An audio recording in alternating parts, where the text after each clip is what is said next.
Lors de la lecture du testament, mes parents ont brûlé le chèque de 29 millions d'euros que mon grand-père m'avait donné. Mes parents en criant « Voilà ce que tu obtiens pour nous avoir coupé les ponts ». Je ne les ai pas arrêtés. J'ai simplement souri. Bonjour, je suis Théa. Avant de plonger dans l'histoire, d'où nous écoutez-vous? Laissez un commentaire ci-dessous. Ce n'est pas seulement un drame familial, c'est ce qui arrive quand vous en avez assez de vous taire. Alors, êtes-vous prêt à voir ce qu'ils n'ont jamais vu? Je n'avais pas porté de talons depuis des années, mais je les ai mis ce matin-là, principalement pour les entendre claquer sur le sol de marbre du cabinet d'avocat. Ce son me donnait un regain de force, comme si j'allais à la bataille. Non pas que quiconque l'ait remarqué.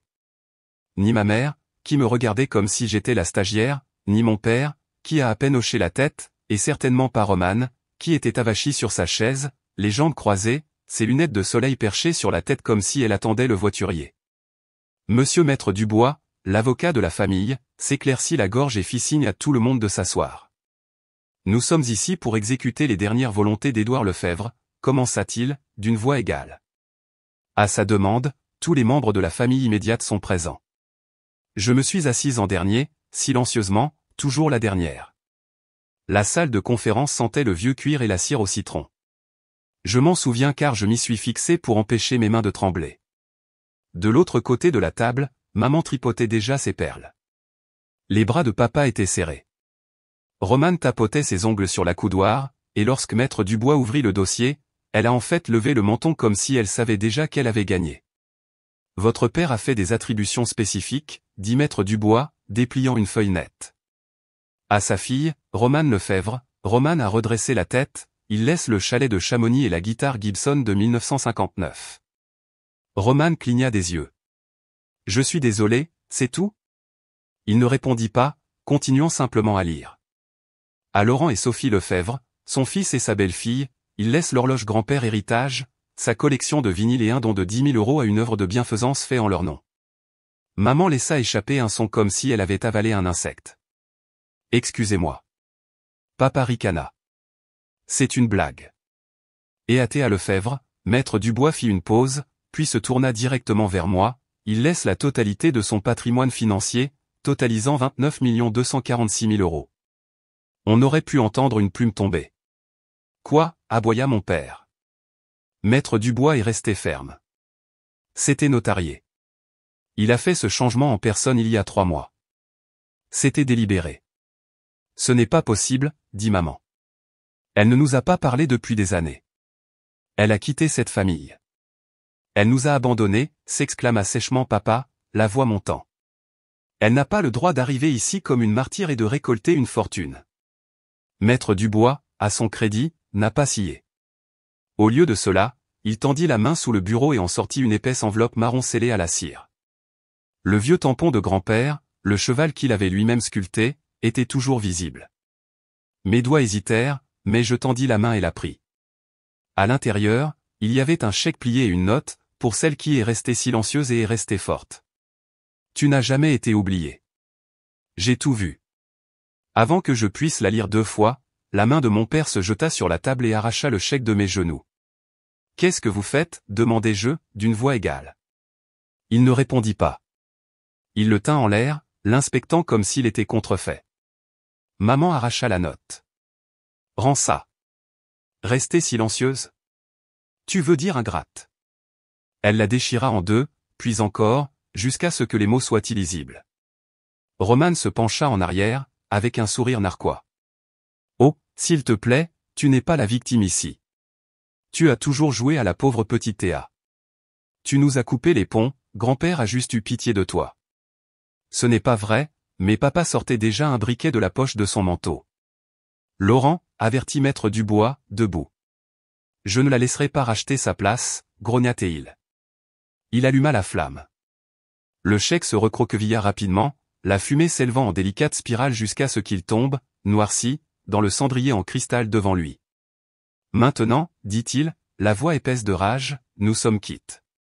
Je n'ai pas bougé, pas scié. Maman croisa les bras, d'un air suffisant. C'est ce qui arrive quand tu trahis ta famille. Elle n'est même pas venue à l'hôpital quand papa était malade, ajouta Romane. Je suis restée assise, regardant la fumée s'élever comme de l'encens à un enterrement, regardant la dernière volonté de mon grand-père disparaître en cendres. Mais ce qu'il ne savait pas, c'est que ce chèque n'était pas réel. Ce qui a brûlé était un simple leurre. Je l'avais trouvé dans le bureau de grand-père un mois avant qu'il ne décède. Il m'avait prévenu qu'ils essaieraient de ruiner tout ce qu'ils ne pouvaient pas contrôler, m'avait dit qu'ils voudraient détruire quelque chose, alors nous avions tout planifié. Le vrai chèque avait été viré directement à un trust séparé, intouchable, intraçable. Le dossier qu'il m'avait remis en privé 2 mois plus tôt était toujours glissé dans la poche de mon manteau. Alors j'ai souri. Pas le genre de sourire que l'on porte sur les photos de famille. Le genre qui apparaît lentement, comme l'aube après un long hiver sombre. Ils avaient déjà décidé que j'étais la paria, celle qui était partie. Laissez-les garder cette version. Laissez-les penser qu'ils avaient gagné. Je me suis levé lentement, pressant l'enveloppe maintenant vide entre mes mains, et je suis sorti. Pas de mots d'adieu, pas de sortie dramatique, juste le claquement de mes talons sur ce sol de marbre, résonnant plus fort maintenant. Dehors, l'air froid de cette région m'a frappé le visage, mais je n'ai pas bronché. Je me suis glissé dans ma voiture, et posé l'enveloppe carbonisée à côté de moi et ouvert le dossier marron que grand-père avait marqué « N'ouvrir que s'il le brûle ». À l'intérieur, au-dessus d'un nouvel ensemble de documents, il y avait une ligne manuscrite « Laissez-les penser qu'ils ont gagné ». C'est là que ça commence.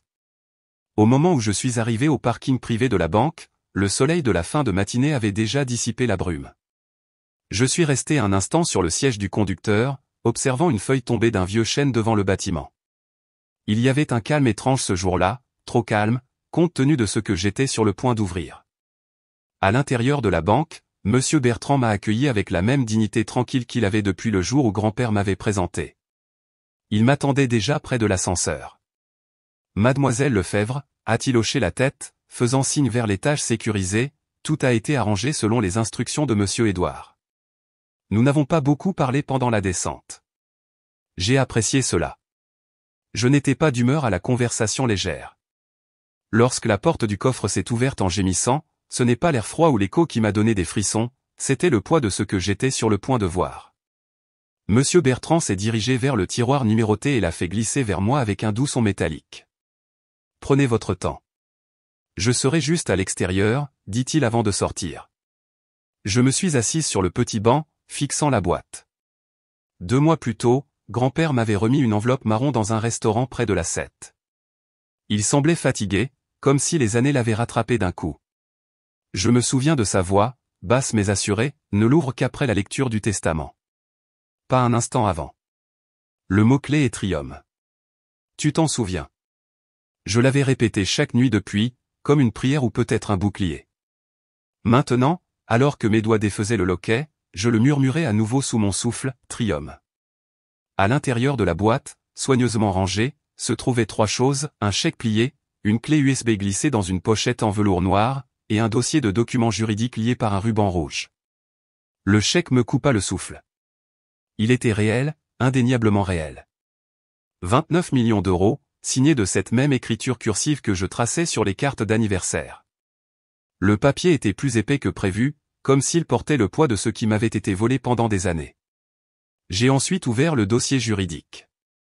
Il contenait 2 anciens testaments, un datant d'il y a 8 ans, un autre d'il y a seulement 3 ans. Dans les 2, Romane et mes parents étaient les principaux bénéficiaires. Des notes de la main de grand-père remplissaient les marges, c'était la suggestion de Sophie, ça ne me semblait pas juste, et plus tard Laurent a insisté de nouveau, disant que Théa ne saurait de toute façon pas quoi en faire. Les dernières pages étaient différentes, claires, décisives. Tout était à moi. Ma poitrine était serrée, non pas de tristesse, mais de soulagement. Puis vint la clé USB. J'ai attendu d'être de retour dans ma voiture avant de la glisser dans mon ordinateur portable. L'écran a clignoté, puis le visage de grand-père a rempli le cadre, filmé dans ce qui ressemblait à son bureau, entouré de vieux livres et de cette même lampe poussiéreuse sous laquelle je me cachais quand j'étais enfant. Si tu regardes ça, c'est que je suis parti. J'aurais aimé être là quand ils réaliseront qu'ils n'ont pas gagné. Il a souri, doucement mais tristement. Je sais ce qu'ils t'ont fait. J'ai vu plus que je ne les laissais paraître. La façon dont ils t'ont mise à l'écart, ont pris ton fonds d'études, ont transformé ta chambre en débarras alors que tu étais encore à l'école. Je savais pour les mensonges, La façon dont il disait que tu étais difficile juste parce que tu ne rentrais pas dans le moule. Il a fait une pause, a expiré. J'aurais dû l'arrêter plus tôt, mais j'ai pensé que peut-être que le temps arrangerait les choses. J'avais tort. Il s'est penché en avant. Tu as été la seule à n'avoir jamais rien demandé, mais à avoir donné plus que quiconque. Tu es restée silencieuse. Tu as enduré. Ce n'était jamais une faiblesse, c'était une force. Tu as aimé sans condition. J'ai cligné des yeux rapidement, les lèvres serrées. C'est à toi maintenant. Laisse-les réagir. Laisse-les faire leurs caprices. Mais reste calme. La loi est déjà de ton côté. Ses yeux se sont de nouveau adoucis. Tu sauras quand parler, mais parfois, le silence est l'arme la plus affûtée. Puis l'écran est devenu noir. Je suis resté longtemps dans ma voiture, juste immobile. Le chèque, les dossiers, la vidéo, rien de tout cela n'a changé ce qui s'était déjà passé. Cela ne m'a pas rendu les anniversaires passés seuls. Cela n'a pas effacé la nuit où j'étais dehors dans le froid, regardant la maison de ma famille briller de lumière de Noël, sachant qu'il n'y avait pas un seul cadeau pour moi à l'intérieur. Plus tard ce soir-là, de retour dans ma location, j'ai posé l'enveloppe brûlée, celle qu'il croyait contenir le vrai chèque, sur ma table de cuisine. Oui. J'ai ouvert un tiroir et en est sorti la vieille écharpe que grand-père m'avait donnée pour mes 10 ans. Elle sentait encore légèrement le cèdre. J'ai enveloppé le vrai chèque à l'intérieur et l'ai placé délicatement dans le coffre-fort au fond de mon placard, avec la clé USB et les documents. Puis je me suis assise à mon petit bureau et ai ouvert un dossier que je n'avais pas touché depuis des années, les lettres d'université auxquelles je n'avais jamais répondu, les idées de projets que j'avais autrefois esquissées, à l'époque où je croyais encore avoir le droit de rêver. Un souvenir est entré, comme un courant d'air froid, les vacances de Noël de ma 2e année d'université. J'étais rentré tôt, espérant les surprendre. Au lieu de cela, je suis entré dans ma chambre et l'ai trouvée vide. Lit parti, bureau parti, remplacé par des poufs et des affiches d'art. La voix de Roman résonnait dans le couloir, n'est-ce pas mignon? C'est mon coin lecture maintenant. Je n'ai pas argumenté. J'ai fait mes valises en silence, mais je me souviens m'être assise dans la voiture cette nuit-là, les mains sur le volant, me murmurant, tiens bon. Et je l'ai fait. Maintenant, tenant le vrai dossier, celui dont personne d'autre ne connaissait l'existence, j'ai murmuré autre chose, je ne suis plus cette fille. J'ai sauvegardé la vidéo sur un disque privé, imprimé des copies des documents juridiques, tout stocké dans un coffre unifuge que j'avais acheté ce matin-là. Puis j'ai fait du thé, me suis assise près de la fenêtre, et regardé le monde extérieur ne pas changer du tout, et j'ai souri quand même. Ils pensaient qu'ils avaient gagné. Ils n'avaient aucune idée que le jeu venait tout juste de commencer. Je ne m'attendais pas à dormir paisiblement après ce que j'avais découvert à la banque, mais les 2 dernières nuits s'étaient écoulées dans une sorte de clarté tranquille. Je ne me suis pas retourné ni n'ai rejoué de vieilles disputes dans ma tête. Je ne me suis pas demandé si j'exagérais. Pour une fois, le silence dans mon appartement ne semblait pas vide, il semblait mérité. Alors, quand mon téléphone a vibré à 6h13 du matin, le son a semblé strident, comme s'il n'avait pas sa place. J'ai tendu la main vers lui, encore à moitié enveloppé dans la vieille courte pointe que mon grand-père m'avait donnée à l'université. Pas d'identification de l'appelant, juste, inconnu. J'ai failli laisser le message aller à la messagerie vocale, mais quelque chose dans ma poitrine m'a dit, réponds. Allô, Théa? Sa voix était chaleureuse, trop chaleureuse. Salut, c'est Roman. Je sais qu'il est tôt, désolé. Je voulais juste. J'espérais que nous pourrions parler, juste nous deux. Je n'ai pas répondu tout de suite. Elle a rempli le silence. Je pensais que nous pourrions prendre un café, comme avant, juste parler. Tu choisis l'endroit. La dernière fois que Roman a demandé à parler juste nous deux, j'ai fini par être blâmé pour avoir ruiné le dîner de retraite de maman parce que je n'avais pas ri à la blague de son mari sur mon diplôme inutile. Pourtant, je me suis retrouvé à dire, d'accord. 11h, au café du Carrefour. Elle a accepté rapidement, trop rapidement. Nous avons raccroché et j'ai supprimé son numéro juste après, encore une fois, juste au cas où. Je n'ai pas fait grand-chose pendant les heures qui ont suivi.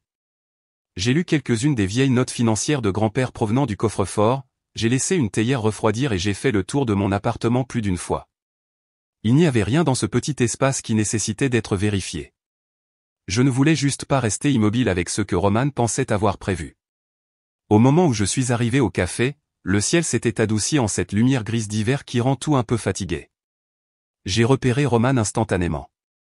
Elle avait pris la même table que nous avions l'habitude de revendiquer pendant la semaine des examens, un coin tranquille près de la fenêtre, trop loin du chauffage.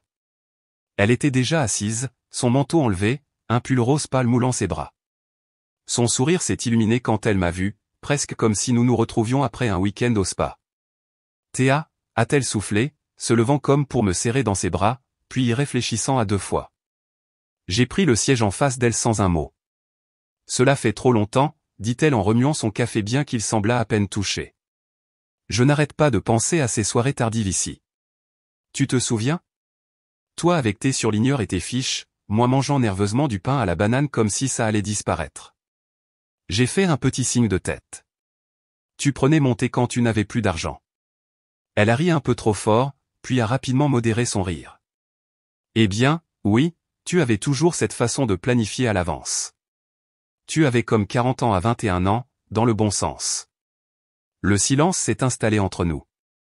J'ai siroté ma camomille. Puis, comme sur commande, elle a changé de sujet. Maman n'est plus la même depuis la lecture du testament, dit-elle doucement.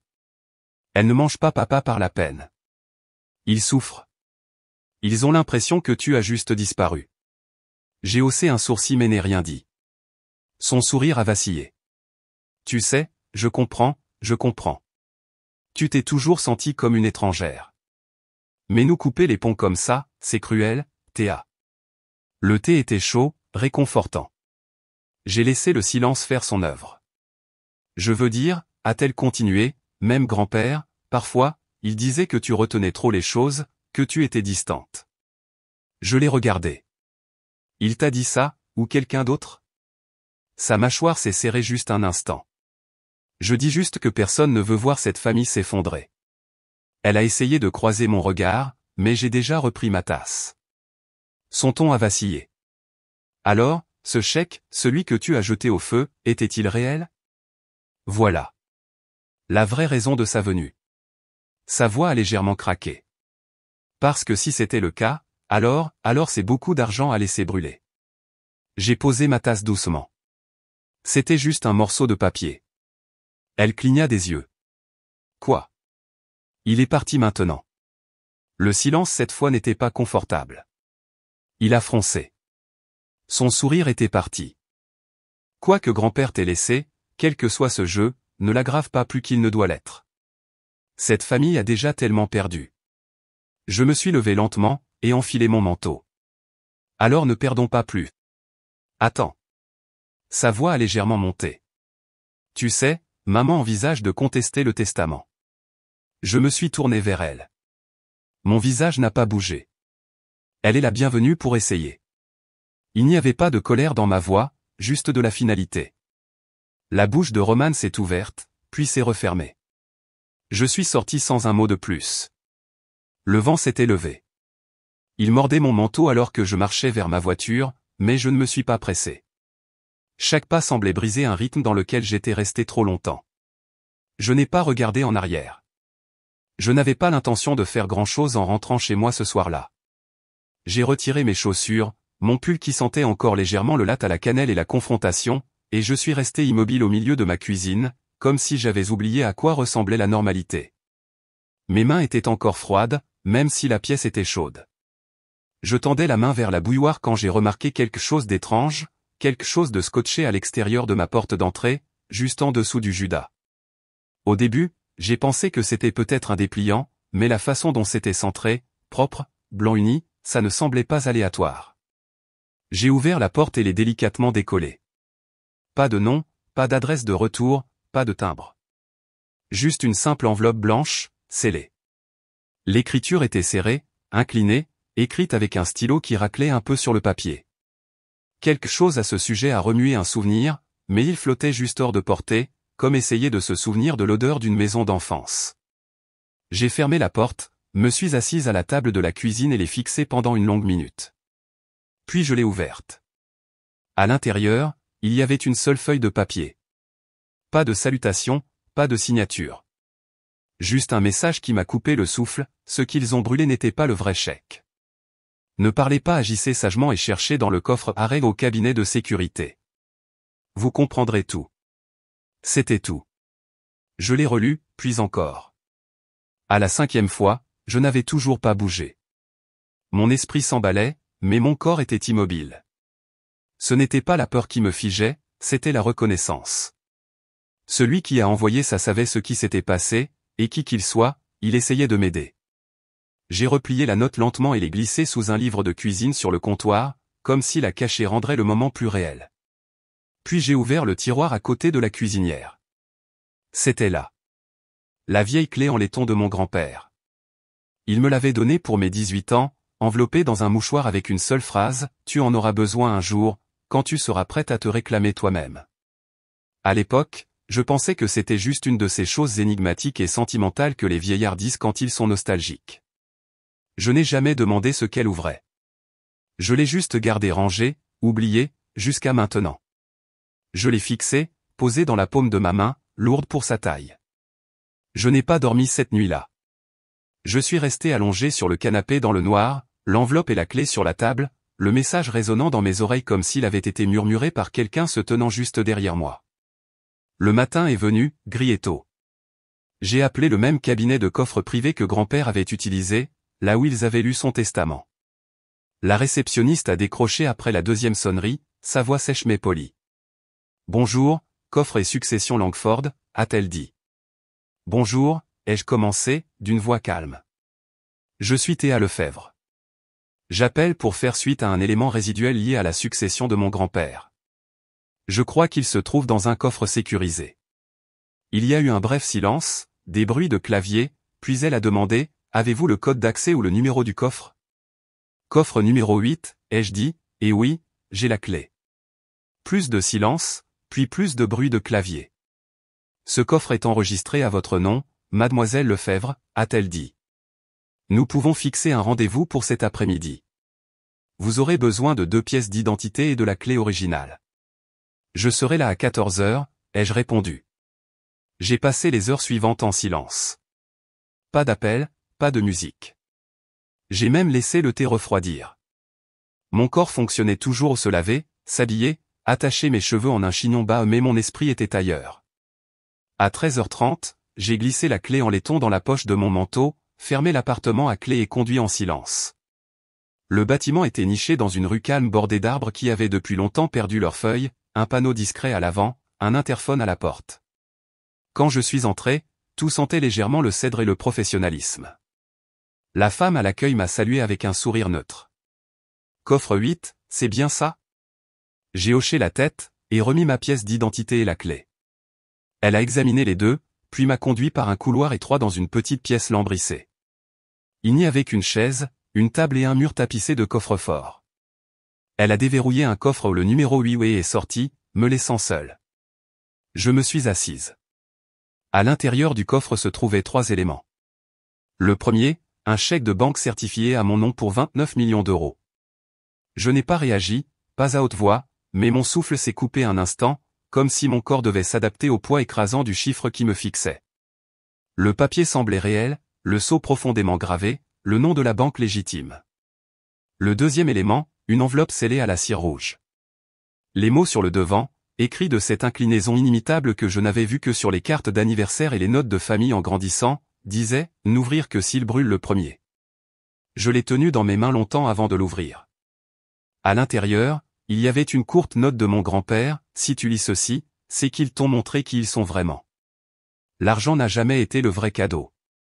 C'était de savoir à qui faire confiance quand le feu a commencé. Garde ton propre conseil et ne les laisse pas te rapetisser à nouveau. Il n'y a pas eu de larmes, mais il y avait une oppression dans ma poitrine. Non pas de douleur, non pas de tristesse. Quelque chose de plus ancien, de plus profond, comme un nœud que je portais depuis des années avait enfin été nommé. J'ai remballé l'enveloppe, plié le chèque soigneusement et fermé le coffre. Je n'ai rien dit à personne, pas même à la femme à l'accueil, qui a simplement hoché la tête lorsque j'ai rendu la clé. En rentrant chez moi, je n'ai pas allumé la radio. J'ai laissé le silence m'accompagner. De retour dans mon appartement, j'ai retiré mon manteau, placé l'enveloppe et le chèque dans mon propre petit coffre-fort et suis resté là, un long moment. Mon reflet dans le miroir ne semblait pas différent, mais quelque chose avait changé. Pas à l'extérieur. À l'intérieur. Plus tard ce soir-là, juste au moment où je m'asseyais avec un bol de soupe que je n'avais pas vraiment voulu, un bruit léger me fit figer. Un bruit de papier froissé peut-être. Je me suis levé, et marché jusqu'à la porte d'entrée et l'ai ouverte. Là, juste sous le paillasson, se trouvait une deuxième enveloppe. Pas de nom, mais cette fois pas de scotch, pas de note. Juste la forme de quelqu'un qui observait. De l'autre côté de la rue, à moitié dans l'ombre, à moitié audacieuse, elle n'a pas scié quand j'ai regardé dans sa direction. Elle voulait que je sache qu'elle était là. Je me tenais sur les marches de marbre du cabinet d'avocat, le soleil chaud sur mon visage mais ma poitrine creuse. La ville bougeait autour de moi, voitures vrombissantes, pas tapant, mais mon attention se concentra sur une seule chose, la femme de l'autre côté de la rue. Elle ne se contentait pas de se tenir là, elle observait. D'âge moyen, avec des cheveux auburn foncés attachés en un chignon serré, un pantalon et une veste beige, des lunettes de soleil trop grandes pour le ciel nuageux. Mais ce n'était pas son visage qui me saisissait, c'était l'écharpe, une écharpe en soie bleu pâle avec un liseré ivoire et de minuscules initiales brodées au coin, MC. Marguerite Carole, ma mère. Cette écharpe avait disparu il y a 3 ans. Elle avait prétendu que la laverie l'avait perdue. Je l'avais cru, mais maintenant elle pendait doucement autour du cou de cet inconnu comme si elle lui appartenait, et elle me fixait. Pas le genre de regard que les gens jettent en passant, pas une curiosité désinvolte. Elle suivait chacun de mes mouvements. J'ai ajusté la sangle de mon sac et j'ai détourné le regard, faisant semblant de consulter mon téléphone. Puis je me suis tourné vers la rue Victor Hugo, comme si je ne l'avais pas remarqué. Ma main tremblait en poussant la porte du café au coin de la rue. À l'intérieur, ça sentait la cannelle et l'expresso brûlé. Je ne me suis pas arrêté. J'ai traversé la salle à manger, et fait un signe de tête au jeune barista et me suis dirigé directement vers la porte des employés à l'arrière. Madame, vous ne pouvez pas. Je rejoins quelqu'un dans l'allée, c'est bon, ai-je dit rapidement, sans même me retourner. La porte métallique a gémi en s'ouvrant et je suis sorti dans la ruelle arrière tranquille, des murs de briques se refermant des deux côtés. J'ai bougé rapidement, contournant la boulangerie, puis traversant le parking, revenant vers la rue Deux Pâtés de maisons plus loin. Quand j'ai finalement atteint le coin et jeté un coup d'œil vers le bâtiment du coffre-fort, elle était partie. Plus d'écharpe, plus de veste beige. Juste des touristes et de la circulation, comme si elle n'avait jamais été là. Mais elle l'avait été. Je savais qu'elle l'avait été. Je ne suis pas rentré directement chez moi. Mon instinct ne me le permettait pas. Au lieu de cela, j'ai marché devant les devantures de magasins, devant des souvenirs. Mes pieds m'ont mené à la vieille bibliothèque où grand-père m'emmenait quand j'étais petite. Elle n'avait pas beaucoup changé.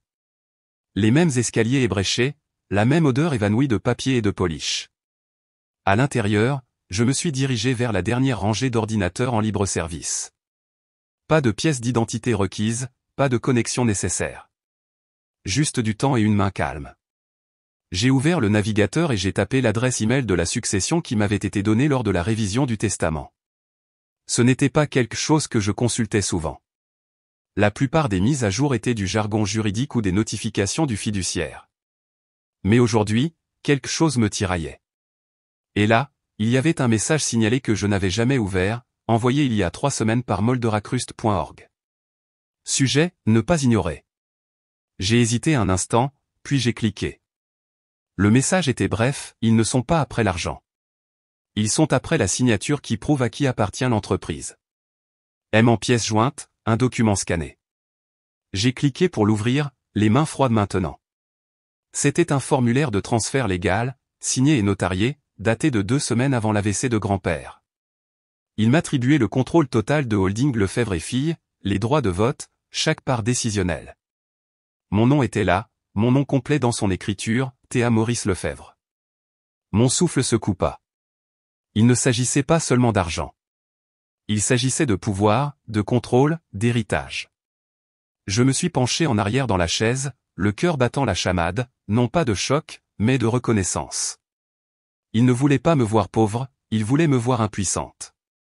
Je n'ai rien imprimé, rien téléchargé. J'ai juste fermé la fenêtre, effacé l'historique de navigation et suis parti.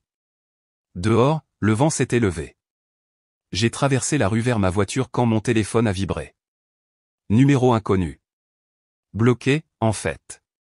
J'aurais dû l'ignorer, mais quelque chose en moi a dit, réponds. Allô? Il y a eu une pause, puis une voix que je n'avais pas entendue depuis les funérailles de grand-père, calme, mesurée, familière. Vous avez ouvert le coffre 8, n'est-ce pas? Je me suis figé. Qui est-ce? C'est Sylvie, dit-elle doucement, et si vous avez ouvert ce coffre, vous devez écouter attentivement. Sylvie, l'assistante de grand-père depuis plus de 2 décennies. Elle avait disparu des documents successoraux juste après la lecture du testament. J'avais supposé qu'elle avait été payée pour se taire ou qu'elle avait pris sa retraite tranquillement. Que voulez-vous dire par écouter attentivement? Vous pensez qu'il vous exclut juste de l'héritage, a-t-elle demandé. Il ne s'agit plus de ça. Ils réécrivent les registres, vous effaçant.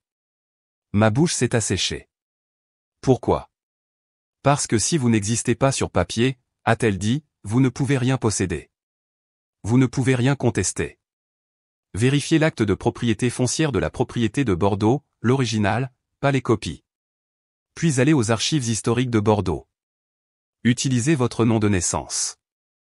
J'ai laissé quelque chose là-bas pour vous il y a des mois, juste au cas où. Attendez, Sylvie. Mais la ligne a coupé. Je suis resté immobile, serrant le téléphone comme s'il allait me brûler la paume. Il ne volait pas seulement, il réécrivait. Il m'enterrait sous les formalités administratives, sous de fausses histoires, sous de nouveaux documents.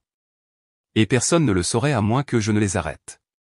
Je suis rentré chez moi comme si j'étais sous l'eau. J'ai croisé des gens, des voitures, des chiens aboyant derrière des clôtures. Je ne me souviens de rien de tout ça. Tout ce dont je me souviens, c'est d'avoir fermé la porte à clé derrière moi, jeté mes clés sur le comptoir et sorti mon ordinateur portable. J'ai ouvert le navigateur, le cœur battant la chamade maintenant, puis j'ai tapé le nom que je n'avais pas utilisé depuis mon enfance, Théa Maurice Carole. Et ce qui est apparu m'a fait oublier comment respirer. Je ne me souvenais même pas de l'avoir tapé. Mes mains bougeaient par instinct, le Maurice Carole. J'ai appuyé sur Entrée. L'écran a clignoté une fois, puis le résultat est apparu, statut, décédé. Date de décès, il y a 2 semaines. Cause, collision piétonne. Confirmé par dossier dentaire. Je suis resté figé. La chaise sous moi semblait à des kilomètres. Le monde trop calme. Je n'étais pas seulement rayé du testament, j'étais effacé de la vie. La jeune femme à l'accueil des archives cliqua sur son stylo et leva les yeux. Tout va bien, madame? J'ai dégluti. Je crois qu'il y a une erreur. Elle a relevé ses lunettes. Puis jeté un œil. J'ai tourné l'écran vers elle. Son expression n'a pas changé. A-t-elle marmonné. Je veux dire, ça arrive parfois que les registres soient mélangés, surtout si quelqu'un d'autre avec votre nom est décédé. Je doute fort qu'il y ait une autre Théa Maurice Carole née dans ce comté. Elle s'est penchée plus près. Eh bien, ce n'est pas un simple mélange. C'est une copie certifiée conforme. Voyez ce sceau? Cela signifie qu'elle a été approuvée par quelqu'un d'autorité. Cela est passé par le bureau du registre d'état civil. Mon souffle se coupa. Comment une chose pareille pourrait-elle arriver? Elle hésita. Honnêtement, généralement, quelqu'un en fait la demande par les voies légales. Ça pourrait être un hôpital, un exécuteur testamentaire, une famille. Une famille, bien sûr. Ils ont falsifié ma mort, ai-je murmuré. La jeune femme n'a pas réagi, elle a juste tendu la main vers un pense-bête. Vous pourriez déposer une rectification auprès des registres de la ville. Vous aurez besoin de votre pièce d'identité, de votre numéro de sécurité sociale, d'une preuve d'identité. Ce n'est pas impossible, juste une corvée. Une corvée, j'ai hoché la tête lentement. Merci, vous m'avez été utile. Dès que je suis sorti, je me suis senti à nu, comme si je marchais sans peau. Chaque souffle me faisait mal, chaque pas semblait trop bruyant. J'ai pris un taxi jusqu'au bureau des registres de la ville de Bordeaux. Mes doigts tremblaient en sortant ma pièce d'identité, ma carte de sécurité sociale, tout ce que je pouvais trouver dans mon sac qui me liait au nom qui, disait-il, n'appartenait plus à une personne vivante. La greffière était polie, trop polie, ce genre de ton de service client répété qui me mettait instantanément mal à l'aise. Elle a tapé pendant quelques minutes, puis a froncé les sourcils. C'est étrange. Quoi, ai-je demandé, essayant de paraître stable. Votre numéro de sécurité sociale a été signalé comme inactif. Cela n'arrive que quand? Quand quelqu'un meurt, ai-je terminé pour elle? Elle m'a regardé, de la pitié dans les yeux. Exactement. J'ai sorti mon téléphone pour me connecter à mon application bancaire. Erreur. Compte introuvable. J'ai essayé l'application de carte de crédit. Votre carte a été suspendue. Contactez votre émetteur. Je me suis appuyé contre le comptoir, étourdi. Madame, dit doucement la greffière, voulez-vous que j'appelle quelqu'un pour vous? J'ai secoué la tête. Non, non, j'ai juste besoin d'une minute. Elle a hoché la tête et s'est éloignée. J'ai regardé par la fenêtre. Les rues bougeaient comme d'habitude, des gens allant déjeuner, des couples riant, des enfants attendant un bus. Et moi, un fantôme avec un battement de cœur. Un souvenir a flashé, moi, assise à côté de grand-père après son 3e AVC, sa voix lente mais aussi nette que jamais. S'ils ne peuvent pas te contrôler, ma chérie, ils t'effaceront de la carte. C'est ce que fait le pouvoir quand il a peur, il efface. Il n'avait pas exagéré. J'ai quitté le bâtiment sans un mot de plus, marchant vite maintenant. Il ne s'agissait plus seulement d'être retiré du testament. Il ne s'agissait pas d'argent. Il s'agissait d'identité, d'héritage, d'existence. Il n'avait pas seulement volé mon droit d'aînesse, il m'avait tué, sur papier du moins. Je ne me sentais pas en sécurité en rentrant chez moi, ni dans mon appartement, ni nulle part de familier. Alors je me suis réfugié dans un café voisin, et utilisé le Wi-Fi public pour chercher un motel pas cher et en ai réservé un sous un faux nom de famille. La femme derrière la réception n'a même pas levé les yeux quand j'ai payé en espèces. La carte clé a à peine fonctionné, mais la porte a finalement cédé avec un déclic. À l'intérieur, j'ai laissé tomber mon sac et me suis assise au bord du lit. Les murs étaient d'un jaune maladif, la couette puait la vieille cigarette, et la climatisation claquait comme si elle protestait contre la vie elle-même. Rien de tout cela n'avait d'importance. J'ai sorti la petite clé USB du coffre 8, celle qui n'était étiquetée qu'avec mes initiales. Je n'ai pas hésité. L'ordinateur portable a vrombi silencieusement en lisant le contenu.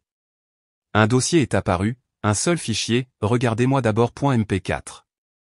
J'ai cliqué. La vidéo s'est chargée lentement, puis il était là, grand-père.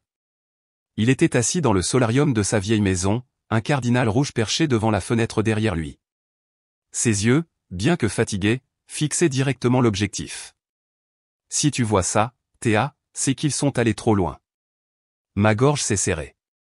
Tu as toujours été celle qui se tenait à part. Non pas parce que tu le voulais, mais parce qu'ils ne te laissaient pas entrer. Mais l'entreprise, le trust, l'héritage, tout ça t'était toujours destiné. Il a fait une pause, a respiré soigneusement.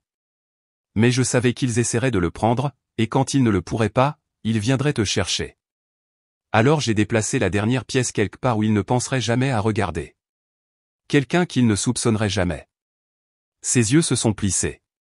Il y a un homme nommé Gaspard Lenoir. Il vit près de la route départementale 17, près du vieil entrepôt. Tu y trouveras ce dont tu as besoin. L'écran a clignoté, puis il est devenu noir. Je suis resté immobile, le cœur battant. Il m'avait enterré vivante, mais grand-père avait planté quelque chose dans la terre. Je me suis levé, et rangé la clé USB dans son étui et me suis regardé dans le miroir au-dessus de la commode bon marché. Je ne ressemblais en rien à ce que j'étais une semaine auparavant. Pas de maquillage, les yeux creux. Mais quelque chose d'autre avait aussi changé. Je n'avais plus peur maintenant. J'étais concentré. Il est temps de me ressusciter, ai-je dit, et je le pensais. J'ai à peine dormi. Le lit du motel bon marché était rigide, le climatiseur claquait comme s'il toussait, et toutes les demi-heures, un semi-remorque rugissait sur l'autoroute à l'extérieur. Mais rien de tout cela ne m'a tenu éveillé. C'était la voix dans cette vidéo, grand-père me regardant droit dans les yeux comme s'il savait que ce jour viendrait. Et peut-être qu'il le savait. Peut-être qu'il a toujours su qu'ils essaieraient de m'enterrer, pas seulement au sens figuré, mais par mon nom, sur papier, dans les registres. Je suis parti avant que le soleil ne se lève complètement. L'air était lourd de cette humidité côtière et humide, celle qui colle à la peau avant le petit déjeuner. J'ai conduit avec les fenêtres baissées, ayant besoin du vent, du bruit, de tout ce qui pouvait me maintenir ancré pendant que mes pensées tournaient en rond. Le GPS m'a emmené à 40 minutes de Bordeaux, au-delà des centres commerciaux et des stations-service abandonnées, et plus profondément dans les forêts de pins et les routes crevassées. J'ai passé un magasin d'appât, un barbecue rouillé, puis plus rien, juste des arbres. Puis, comme un souvenir que l'on n'a pas demandé, la vieille clôture en grillage est apparue sur ma droite. Derrière, quelques unités de stockage métallique trapu ressemblaient à des reliques d'un autre temps, un panneau cabossé aux lettres délavées penché en angle, Holding Lefebvre et Associés stockage d'urgence. Je me suis garé à côté d'un lopin d'herbes folles et de gravier. Pendant une minute, je suis juste resté là, pas de mouvement, pas de bruit, seulement les cigales et un corbeau lointain. C'était si ordinaire, si simple, que cela ressemblait presque à une blague. Mais le GPS clignotait en vert, unité 19B, à 36 pieds devant. Le cadenas n'était pas cassé. Il a grincé quand j'ai tourné la clé du boîtier USB. La poussière s'est détachée alors que la porte s'ouvrait en grinçant et que la lumière entrait par le puits de lumière sale au-dessus. Je me tenais au bord, fixant les boîtes, les étagères métalliques, un tapis roulé, quelques chaises de bureau empilées pêle-mêle dans le coin. Mais au centre, comme s'il voulait qu'on le trouve en premier, se trouvait une mallette inifugée, noire, résistante, et sur le dessus, collée avec du scotch jaunissant, une note de la main de grand-père, s'il te brûle un jour, ouvre ceci. Je l'ai rapproché et me suis assise sur l'une des caisses. Mes doigts tripotaient les loquets. À l'intérieur se trouvaient des vérités pour lesquelles je n'étais pas prête. Sa voix à nouveau, cette fois sur un petit magnétophone étiqueté au stylo, pour ses oreilles seulement. J'ai appuyé sur lecture, et sa vieille voix, maintenant plus fragile, a rempli l'espace tranquille. Ils m'ont dit qu'ils me mettraient dans une maison de retraite si j'essayais de le changer. Ta tante a même apporté des papiers qu'elle prétendait avoir été examinés par la cour, mais je savais. Je savais ce qu'il faisait. Alors je t'ai laissé quelque chose qu'il ne pouvait pas atteindre. J'ai cligné des yeux, retenant mes larmes. Ils ne veulent pas seulement t'exclure, Théa. Ils veulent ton silence. Mais toi, la bande a crépité, tu es l'héritage dont ils ont peur. Sous le magnétophone se trouvait une chemise en papier manille. À l'intérieur, mon acte de naissance original. Pas celui révisé que l'avocat du cabinet m'avait montré il y a 2 ans, celui qui listait le nom de famille de mon beau-père. Celui-ci était intact, pur, Théa Maurice Carole. Pas de tiret, pas de modification. Venaient ensuite les lettres, 10, peut-être 12, toutes adressées à moi. La plupart n'avaient jamais été postées. L'une était datée de la semaine précédant la prétendue finalisation de son testament. Une autre, écrite 2 jours après le dépôt du certificat de décès falsifié. J'ai continué. Un projet de testament, signé et notarié, me nommant seule exécutrice et actionnaire majoritaire du trust familial Lefebvre. Mes mains ont commencé à trembler. Cette date? C'était après le soi-disant enregistrement de décès. Ils savaient que j'étais vivante et ils l'ont quand même déposé. Sous le testament, glissé sous un classeur en plastique rigide, se trouvait un acte de propriété foncière. Mon nom était dessus. Pas celui de mon père. Pas celui de Romane. Le mien. Grand-père avait transféré les droits discrètement il y a des années et l'avait enregistré via un trust séparé. C'était la terre sous le domaine, la fondation même sur laquelle ils avaient construit toute leur illusion de pouvoir. J'ai pris une grande inspiration, puis une autre. Ce n'était pas seulement un vol, c'était une guerre. J'ai sorti mon téléphone et j'ai commencé à prendre des photos. Chaque page, chaque document. Je les ai scannés à l'aide d'une application de cryptage cloud que j'avais téléchargée la nuit précédente et j'ai tout téléchargé sur un disque caché, sauvegardé à 3 endroits différents. Puis je les ai étiquetés par catégorie, testament, trust, fraude d'identité, acte de propriété. Alors que le dernier fichier se téléchargeait, j'ai sorti le téléphone prépayé bon marché que j'avais acheté près du motel et j'ai tapé le numéro que j'avais écrit au dos de mon reçu de motel, bureau de Bordeaux, droit des successions et des biens. Une femme a répondu à la 2e sonnerie. Je dois parler à quelqu'un au sujet d'une contestation de testament et d'une fraude d'identité, ai-je dit calmement. Elle a fait une pause. Avez-vous des documents? Oui, et je préférerais parler en personne, discrètement. J'ai réservé le créneau le plus tôt disponible pour cet après-midi, 14 heures. En sortant de l'unité de stockage, le soleil de fin de matinée était déjà brutal. Je l'ai refermé, vérifiant 2 fois le loquet, et j'ai commencé à marcher vers la voiture. Mon téléphone jetable a vibré. Message vocal. Je l'ai écouté sur haut-parleur en déverrouillant la porte. Théa. La voix de Romane craquait comme si elle avait pleuré. Si tu es vivante.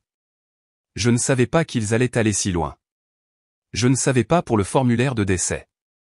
Je jure que ce n'était pas moi. J'ai juste signé là où ils m'ont dit. Je ne savais pas ce que c'était. S'il te plaît, crois-moi. Silence, puis une respiration tremblante avant qu'elle ne raccroche. Je suis resté là, le téléphone toujours à la main, pendant une minute entière, sans bouger, sans penser. Et puis j'ai ri. Un rire discret, amer, mais avec une pointe acérée. Merci pour la confession, ma sœur. Je suis monté, et bouclé ma ceinture et j'ai vérifié l'adresse du cabinet d'avocat une dernière fois. Il voulait que je disparaisse, que je sois oublié, effacé. Mais je suis toujours là. Et maintenant, j'ai des preuves. Je suis sorti de l'entrepôt poussiéreux pour entrer dans la lumière du soleil, comme si je venais de sortir d'une crypte. Tout ce que je tenais dans mes bras semblait plus lourd maintenant, les dossiers, une clé USB, la bande de grand-père. Pas à cause du poids, mais à cause de ce qu'ils signifiaient. Des preuves. Après tous leurs mensonges, j'avais enfin quelque chose de solide. Je n'ai pas conduit directement au centre-ville. Je me suis arrêté dans un restaurant près du viaduc, me suis assise dans une cabine près de la fenêtre et n'ai commandé que du café. J'avais besoin d'un moment pour respirer, pour réfléchir, pour me recentrer. Ce n'est qu'après avoir téléchargé chaque page scannée dans un dossier cloud sécurisé que j'ai finalement expiré. Le téléphone prépayé a vibré doucement à côté de la tasse. Mademoiselle Lambert vous verra à 15h30. Utilisez l'entrée côté rue Victor Hugo, demandait Rita. J'ai laissé un pourboire sous ma tasse intacte et j'ai conduit jusqu'au centre-ville, passant devant le palais de justice devant lequel je marchais adolescente, me demandant si la justice y résidait vraiment. Aujourd'hui, j'allais le découvrir. L'immeuble Rochefort et Associés ne ressemblait pas à l'endroit qui cachait des secrets, mais je savais mieux. Les cabinets d'avocats n'avaient pas besoin de crier leur pouvoir, ils le chuchotaient derrière des vitres dépolies et de lourdes portes. J'ai vérifié mon reflet dans le mur de l'ascenseur. Mon visage semblait calme, peut-être même élégant. Personne n'aurait deviné qu'il y a 2 jours à peine, j'étais une femme effacée. Maintenant, je portais mon propre nom comme une arme chargée. Au bureau de la réceptionniste, j'ai parlé doucement, Théa Lefebvre, j'ai un rendez-vous à 15h30 avec Sylvie Lambert. La femme derrière le comptoir cligna des yeux une seule fois, mais j'ai capté le scintillement. Ses doigts s'arrêtèrent sur le clavier comme si elle attendait que quelqu'un la corrige, mais personne ne le fit. Bien sûr, dit-elle d'une voix neutre, veuillez vous asseoir. La salle d'attente était silencieuse, pleine de chuchotements et de silences coûteux. Peu de temps après, une porte s'est ouverte. Elle semblait appartenir à une autre époque, un tailleur élégant, des cheveux argentés tirés en arrière, des yeux sans phare. Théa Lefebvre, dit-elle, plus une affirmation qu'une question. Je me demandais quand vous cesseriez d'être le fantôme de leur histoire. Sa voix n'était pas stridente, mais elle n'était pas douce non plus. Elle était stable, ancrée. Elle ne parlait pas pour impressionner, elle parlait comme une femme qui avait gagné des batailles et enterré l'inutile. Je l'ai suivie dans le couloir jusqu'à une pièce privée, simple mais protégée par des murs épais et une armoire verrouillée. Elle m'a fait signe de m'asseoir à la table. Qu'avez-vous ? J'ai posé la mallette doucement, ouvert les dossiers, étalé les photos, branché la clé USB. Elle n'a pas bronché en examinant chaque document, elle a juste hoché la tête de temps en temps, comme cochant des cases dans son esprit. Mais quand elle a déplié la lettre marquée de la main tremblante de grand-père, s'il te brûle un jour, ouvre ceci, ses yeux ont fait quelque chose de petit. Ils se sont adoucis juste un instant. Puis elle a tiré un tiroir, a sorti un bloc-notes et a frappé 2 fois avec un stylo avant de parler, vous n'allez pas aimer la suite. Je n'ai pas aimé grand-chose jusqu'à présent, ai-je dit doucement. Elle a esquissé un demi-sourire. C'est juste. Sylvie a ouvert un dossier à elle et en a sorti une enveloppe scellée. Ses doigts l'ont glissé vers moi. Votre grand-père n'était pas aveugle. Il savait que des représailles étaient une possibilité. 2 mois avant sa mort, il est venu nous voir discrètement, nous a fait notarier une déclaration sous serment de témoin et une déclaration personnelle. J'ai regardé le sceau, intact. Il vous a nommé unique héritière de tous les actifs liquides, actions, obligations, réserves de trésorerie. Pas la terre, c'est le territoire du trust. Et d'après ce que vous m'avez montré, vous avez géré cela. Mais la déclaration, c'est de l'or. J'ai ouvert l'enveloppe. Ces mots étaient simples, tapé à la machine, moi, Édouard Lefebvre, saint d'esprit et de corps, affirme par la présente que j'ai révisé ma succession pour que ma petite-fille, Théa Lefebvre, soit l'héritière légitime et unique de tous les avoirs financiers non liés à la terre. Je l'ai fait librement et en pleine connaissance des litiges familiaux existants. En dessous, le nom du notaire, Madame Leclerc, un nom que je n'avais pas entendu depuis les pique-niques paroissiaux de mon enfance. Elle en a été témoin, ai-je demandé, la voix rauque de souvenir. Sylvie a hoché la tête. Elle est à la retraite maintenant, vit en province, mais elle a fait une déclaration écrite, notariée devant 2 avocats. J'ai fixé le document. Ma gorge était sèche, mais pas de nervosité. D'autre chose, une vindication froide, tranquille et nette. Alors, quoi maintenant? Sylvie s'est penchée en arrière sur sa chaise. Maintenant, a-t-elle dit, nous déposons une contestation successorale. Nous demanderons une audience accélérée basée sur des preuves dissimulées et des documents falsifiés. Et nous laisserons le tribunal décider qui mérite les cendres et qui mérite un empire. Un silence s'est installé entre nous. Puis elle a ajouté, mais ne les contactez pas, laissez-les continuer à sourire devant la caméra. Laissez-les continuer à vous traiter d'instable en public. Chaque mot qu'ils disent en ce moment est un cadeau.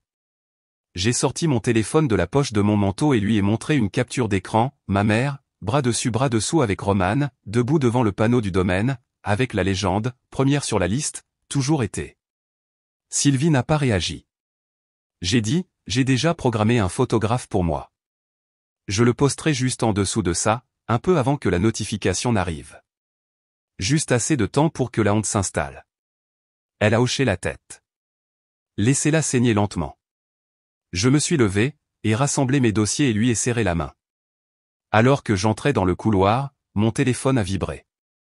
Pas un SMS cette fois. Un message vocal. C'était Romane.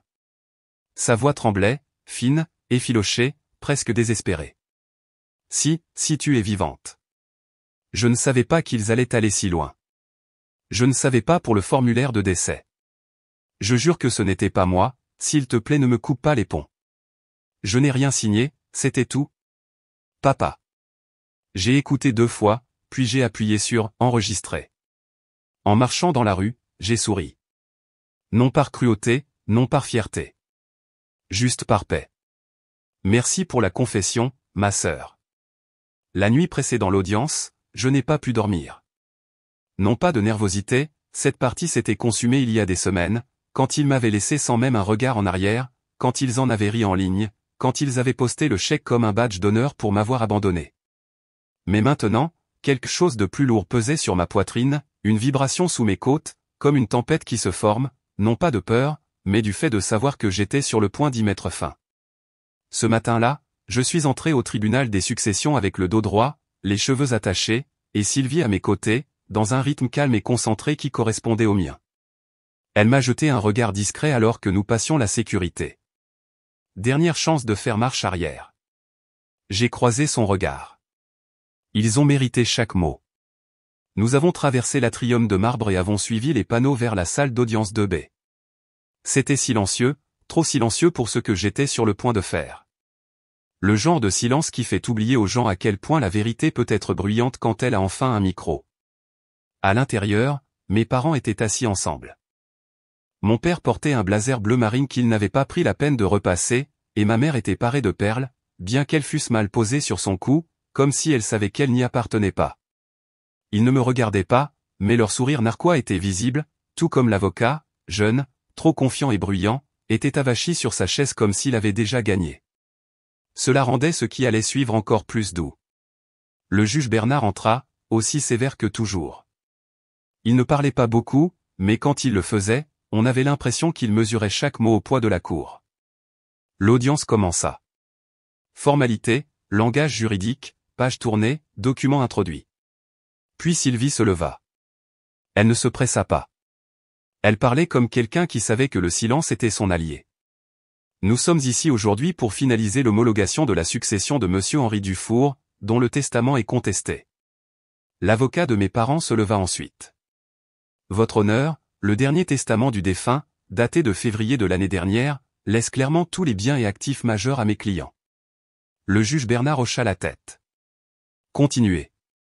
Sylvie ne s'y a même pas, de plus, nous avons une déclaration sous serment d'une notaire à la retraite qui a été témoin de la signature, ainsi que de la correspondance prouvant qu'il n'y avait aucune déficience cognitive à ce moment-là. Le jeune avocat leva les yeux au ciel. Il n'est pas rare que des familles revendiquent de Nouveaux Testaments, surtout lorsqu'il s'agit de parents éloignés. Sylvie sourit faiblement. Nous avions anticipé cette objection. Elle tapa sur sa tablette et la connecta à l'écran de la salle d'audience. Les lumières s'atténuèrent légèrement. Puis le visage de grand-père apparut, émacié, les yeux doux mais vifs, allongé dans un lit d'hospice, une sonde nasale d'oxygène. Mais sa voix était claire comme le jour. S'ils sont de nouveau au tribunal, cela signifie qu'ils font ce que je craignais. Si tu regardes ça, ma chérie, c'est parce que je savais qu'ils essaieraient de t'effacer. Mais tu n'as jamais été oubliable. Je n'ai pas respiré. Il a regardé directement la caméra. Pas fragile, pas confus. Juste fatigué et ayant fini de jouer. Ils m'ont fait signer une version du testament que je ne voulais pas, m'ont fait pression, m'ont dit que tu essayais juste de prendre ce qui ne t'appartenait pas. J'étais faible, mais pas parti. Je l'ai changé en secret, et je me suis assuré que quelqu'un d'honnête me voit signer. Il a fait une pause, a dégluti difficilement. Ils prétendront que c'est une question d'équité, mais toi et moi savons que c'est une question de honte. Je n'avais pas honte de toi. J'avais honte de les avoir laissés gagner. La vidéo s'est terminée. Ma mère a fait un bruit d'étouffement. L'avocat à côté d'elle a murmuré quelque chose d'urgent, mais elle l'a repoussé. Sylvie n'avait pas fini. Elle a ajouté un imprimé au dossier. Votre honneur, nous soumettons également des messages textes de Romane Dufour, envoyés à Monsieur Dufour durant ces derniers mois, suggérant qu'il ferait mieux de s'en tenir au script ou que les choses pourraient rapidement se compliquer. C'était ça. Pas de cris, pas de drame. Juste des faits. Le juge Bernard s'est penché lentement en arrière. Son expression était illisible au début, puis est venu le lent hochement de tête. J'ai vu l'avidité, dit-il, j'ai vu la cruauté. Mais rarement les deux aussi bruyantes et aussi stupides. Il a regardé directement mes parents. Vous avez tenté d'induire cette cour en erreur, de dissimuler la contrainte et de détruire des documents légaux. Mademoiselle Dufour, il s'est tourné vers moi, est affirmée comme l'unique héritière légale. La succession sera transférée en conséquence. J'ai expiré. Mais il n'avait pas fini. Quant au défendeur, votre comportement justifie un examen plus approfondi. En attendant l'enquête sur la contrainte exercée sur une personne âgée et la falsification de documents, j'ordonne un gel de vos actifs actuels et prononce une amende pour outrage au tribunal. Mon père s'est levé comme s'il allait argumenter, mais le juge ne l'a même pas reconnu. L'audience est ajournée. Dehors, l'air était différent. Ce n'était pas seulement la brise printanière, c'était plus léger, comme si quelque chose de lourd s'était enfin décollé de mon dos. Je me tenais seul sur les marches du palais de justice, papier à la main, quand un journaliste avec un micro s'est approché. Mademoiselle Dufour, aimeriez-vous faire une déclaration? Quelque chose que vous aimeriez dire à vos parents après tout cela? J'ai fait une pause, j'ai regardé la rue, les gens qui passaient, les klaxons retentissants. Le monde ne s'arrêtait pas pour mon histoire, mais la mienne venait de changer. Je me suis tourné vers la caméra. Ils ont déjà tout dit quand ils ont mis le feu au seul amour qui m'ait jamais vu. Je suis parti, non pas dans la colère, mais dans la paix.